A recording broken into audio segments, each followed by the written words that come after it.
Voilà, je vais vous faire visiter la maison d'hôte d'appartement.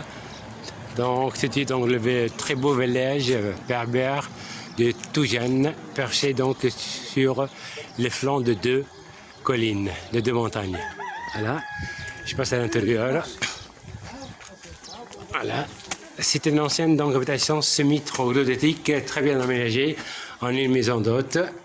Là donc c'est l'entrée. Là ça sert donc l'espace sert donc de restaurant avec un joli décor de tapis muraux. Voilà. Ça mène ce petit tunnel là. Vestibule mène à la cour intérieure de la maison, richement décorée, de très belles jarres. Voilà, vous voyez donc là des chaises fabriquées en nervure de palme, de même pour la table. Et là, à l'intérieur, vous avez donc une des chambres, justement, de cette très belle maison d'hôte. Et voilà, c'est des lits en cimenterie, en maçonnerie, pardon. Très bien décoré. Et là, c'est creusé justement dans la strate horizontale de la montagne. C'est dans une couche tendre que l'on creuse les habitations parce que la montagne, c'est une montagne donc à roche sédimentaire. Généralement, entre deux couches dures, il y a une couche tendre.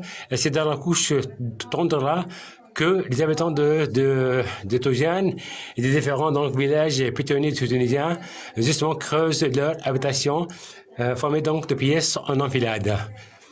Voilà. On peut donc venir rester à Toujan, passer une agréable nuit. Voilà. C'est magnifique. Bedrooms. Ok.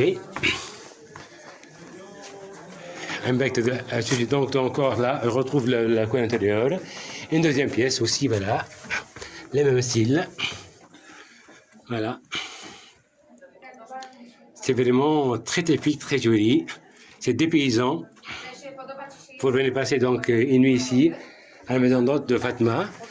Et là donc, j'aimerais prendre des escaliers qui mènent donc aux pièces du premier étage qui ont été construits en dur. Hein.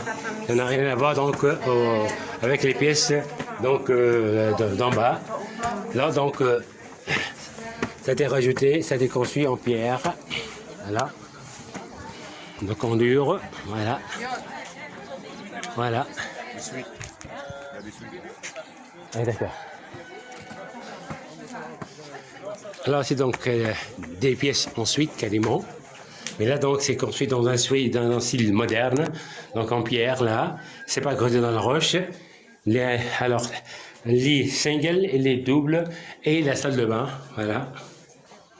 Donc pour les amateurs donc de style ancien, donc il y a les pièces en bas, donc creusées dans la paroi de montagne.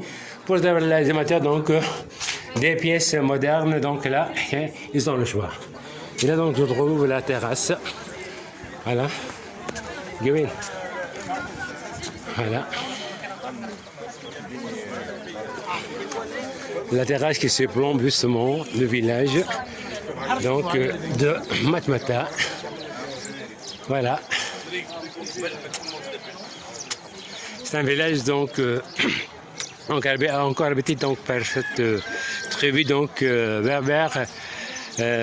Qui la date de la création du village date du XIIe siècle, tout comme pratiquement le reste de tous les villages pitonniers donc construits le long de cette chaîne de montagnes de Dahar qui s'étire de la frontière libyenne de Djebel Nefoussa jusqu'à donc la région de Matmata. Voilà. Donc ce sont donc des villages à habitation semi-troglodytique. Voilà. Voilà. Et c'est une région donc très connue par l'apiculture, donc justement les habitants de ce village-là sont des grands apiculteurs. Ils arrivent à produire donc justement du miel ou du thym ou du romarin ou de l'armoise blanche.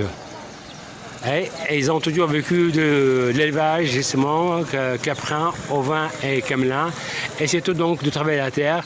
Justement, ces gens-là avaient créé un système ingénieux de culture en terrasse, qu'on on peut voir là sur les versants de montagne. Ils ont aménagé des terrasses avec des murs de retention qui permettent de retenir de l'eau. Quand il pleut, bien sûr, en automne et en hiver, l'eau draine justement des alluvions et elle est retenue dans ces barrages-là. Et ces terrasses sont plantées d'oliviers, de figuiers et de palmiers. Et pendant les années pluvieuses, ils y cultivent aussi de l'orge et du blé. Donc pendant des siècles, ils ont vécu que de ça. Mais bien sûr, avec le développement du tourisme saharien à partir des années 70, le développement du tourisme a permis aussi aux gens aussi d'améliorer les conditions de vie.